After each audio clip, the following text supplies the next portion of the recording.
I use a credit card for day-to-day purchases and pay my balance in full at the end of every month. So I do not incur any interest or riba.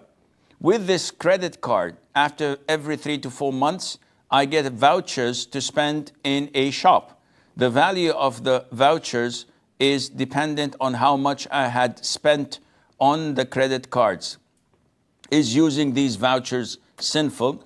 This is known as cashback. And I think I've answered a similar question many times before, but because the question is there, we will answer it again. Cashback is halal depending on the institution that it is giving it to you.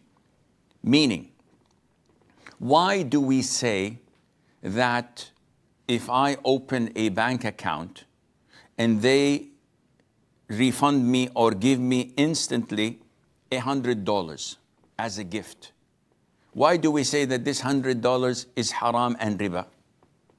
Isn't this similar to cashback? The answer would be is to understand what is the relationship between me and this financial institution. When I go to a bank and I have a bundle of cash and I open a bank account, what will the bank do with this money? If they would put it in a safe deposit box, not to touch it, not to use it, in this case, this is known as amana. It's a deposit.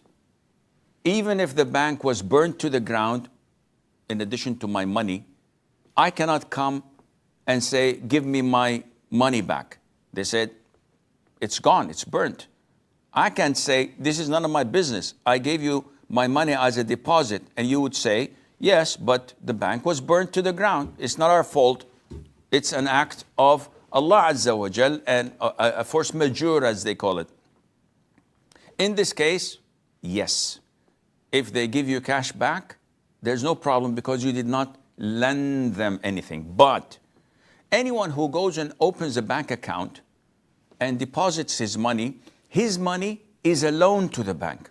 That's why the bank takes it, deals with it, lends it to other in riba, invests it in stocks or in any whatever it wants. So if the branch was burnt to the ground, I can claim my money an hour later, and the bank is forced to give it back to me because it is not an amana. It is an actual loan from me to the bank. Therefore, if the bank gives me calendars or pens or gifts, if I'm a VIP customer and they give me a cell phone at the end of the year as a token of appreciation, this is all haram and riba. If you understand this concept now, we move on to cashbacks. Credit cards are lending you money and you have 40 days grace period to pay them back or they will charge you with riba. So here, you're not lending them, they're lending you.